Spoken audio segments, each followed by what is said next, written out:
everybody. So today's video, I thought I'd do one of the AuthorTube tags that I found pretty helpful in getting to know some of the other AuthorTubers, the WIP tags, so stay tuned.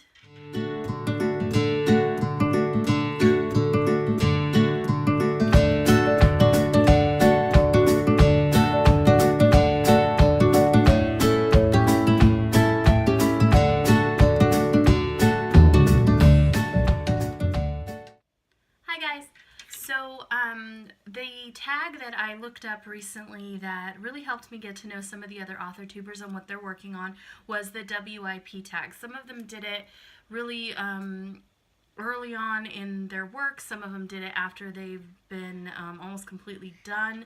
And since mine is definitely still a WIP, I thought I would go over some of the questions. There are 10 questions in total, and I'm going to just go through them really quick, and then I have a little surprise for you near the end.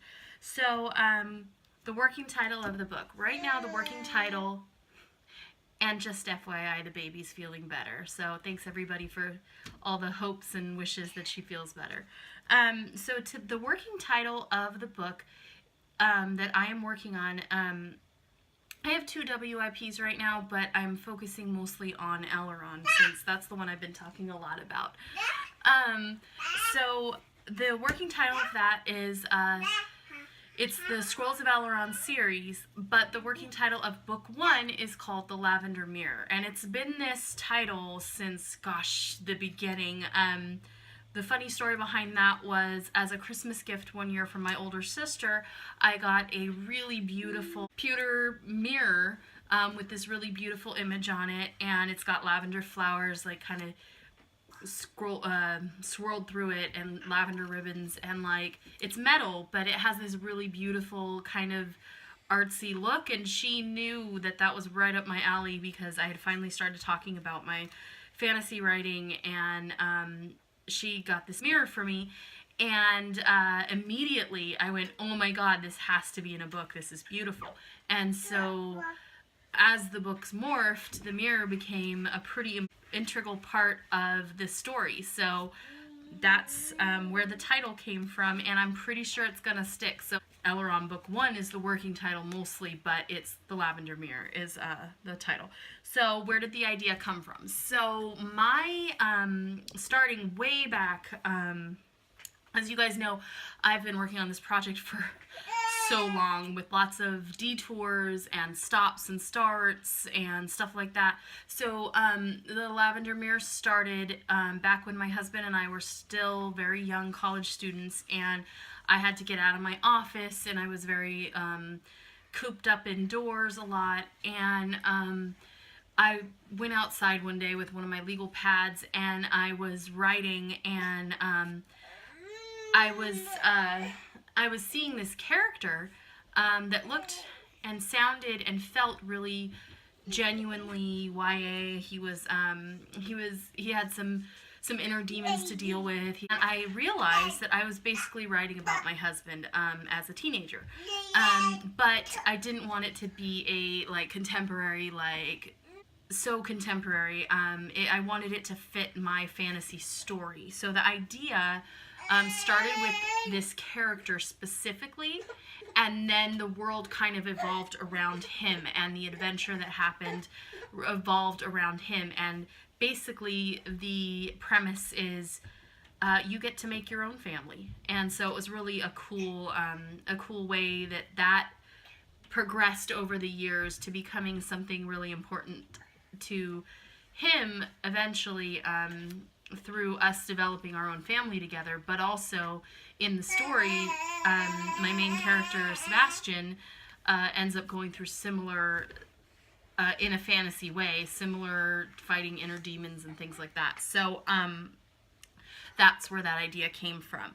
The genre, as you I'm sure have guessed, is it's like a YA high fantasy, kind of in the realm of like C.S. Lewis. There is portal travel. I don't want to give too much away, but they do travel to a different world, but spoiler, something else is going on entirely, and that's for later in the series. So it says choose the actors for the movie option for your story. And here's a little thing about that. I'm going to come back to that question. So one sentence synopsis, and I have it right here. So here we go. Sebastian finds a mirror that transports him to Elrond, a world rich in forbidden magic. Now he is lost in an uprising and the mystery of an ancient struggle. Will he turn a blind eye to injustice and do what he must, risking all to make it home safely, no matter the consequences? So that is my one sentence synopsis, sorry. So self-publisher agency. I have been working on this project for so long that my idea is this. I want to try and get it represented. It is a big project. It's got three books that follow. I kind of morphed them and changed them to 2 book sections. So it's got quite a few books in the series. There's a wide cast of characters. There's a lot of timelines and stories to follow along in his journey. So I'd love to get it represented by an agency and get it out to a traditional publisher and stuff like that. But if that is not in the cards for me, as I journey through this really committed year of getting this project done, I am open to the idea of self-publishing. So I'm listening to a lot of basically craft stuff about how to self-publish. So I'm learning a lot this year, and I'm really hoping to get a foot in the door somewhere by the end of the year. So how long to write? So like I said, this story started, I was at that job I think in 2005. So this story idea started in 2005. I was at that job then. I took a couple years off when we had our first daughter in 2008. I rewrote it 1 year in 2011, and then again in 2013 when I had my son. So, I mean, this story has gone through so many different morphs and changes to whittle it down from this grand, epic thing that I was seeing in my head to a first book, a second book, a third book, like interconnected stories. So that is where that is. What other books can you compare this to? So I already mentioned before C.S. Lewis because of the travel to another world element. I also feel like because of the style and the genre type, it would be compared to, and I don't want to do big book comparisons because that's kind of cliche. I listen to a lot of Lord of the Rings and Tolkien movie soundtracks when I'm writing, so it's got a lot of that going on, and so I have to find some more recent, more modern books to compare it to. So who or what inspired you to write this? I thought I already... okay. So my husband, the inspiration came from my husband as a person. This was basically started out as a character study about a person like him, rising out of basically meager beginnings with, not a lot of family roots and the depths of kind of badness and corruption that you can fall into or you can be sucked into if you don't have the right guidance, and how you can rise above that and become someone new, someone stronger, someone built for greatness. So in the cheesy cliche concept of that, that's basically who and what inspired me to write this book. So what might pique the reader's interest? So what might pique the reader's interest, in my opinion, is there's a few elements that I don't want to give away because I really, really hold on to them close to my heart. I've been reading a lot of comments when I post my pitches and stuff, my summaries, when I tell people about the story, the concept of the magic system in this world of Elrond. I've heard that it's not as common. The way it works, the way it operates is not as common, and I'm fleshing that out more because I don't want it to seem totally unbelievable. So I feel like the magic system is something that will be a draw. The fact that they're starting out at I think the age 14. The book goes all the way up to adulthood for them. And it, as you continue through the series, it's going to follow into generations. So I'm excited about that because I'm excited to write book 2's character, who is based off of my niece, Emily, and I'm really excited to write that next. I've already started it, but you know, I put it on hold. So I'm excited to write that next section. And before the baby flips out and won't let me finish, I'm going to get to the cast.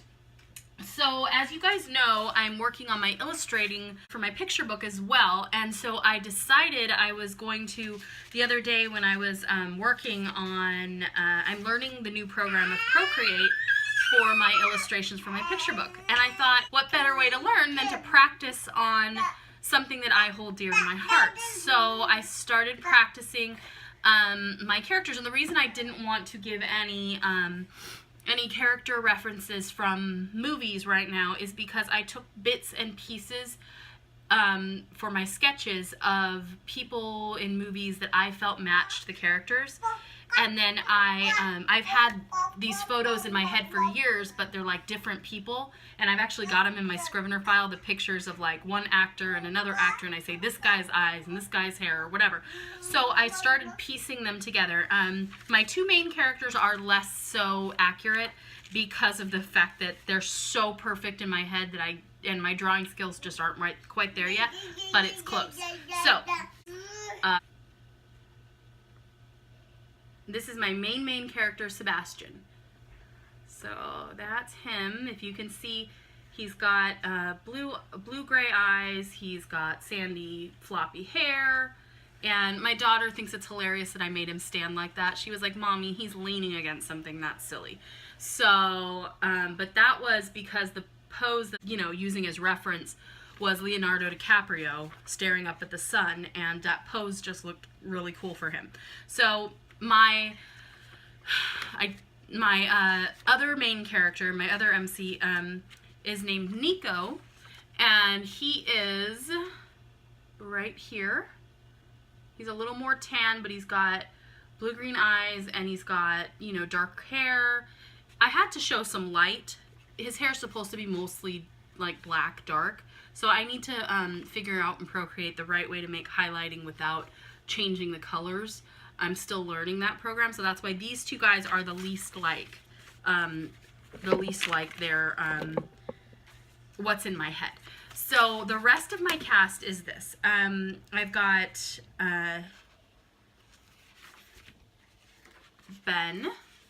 Benjamin, but he's going to be one of my harder characters to write later on. I don't want to give too much away. Okay, so, and then this is Beth.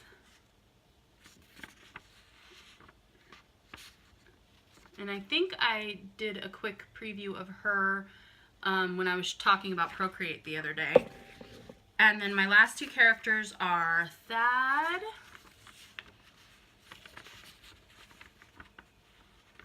And I'm not sure if the lighting is doing something funky to his face, but I want you to see all the details for him. And my last character is Gertie. So that is it. That's my main cast of characters for the first book. There are 6 characters. They go on this adventure, and that's it. So that is my work in progress tag. I hope that you guys enjoyed seeing it. I know it's just kind of a fun AuthorTube tag. I'm gonna do a few more of these over the course of the next couple weeks to kind of just get familiar with AuthorTube and with you guys, and then I'm gonna be coming up with some content of my own. So just stay tuned, and I hope you enjoyed it. And if you want to follow my journey a little bit more, I've got my social links are in the links below, and you can always check out my website and read my synopsis and all that good stuff at vmlawrence.com. Okay, thanks. Have a great day.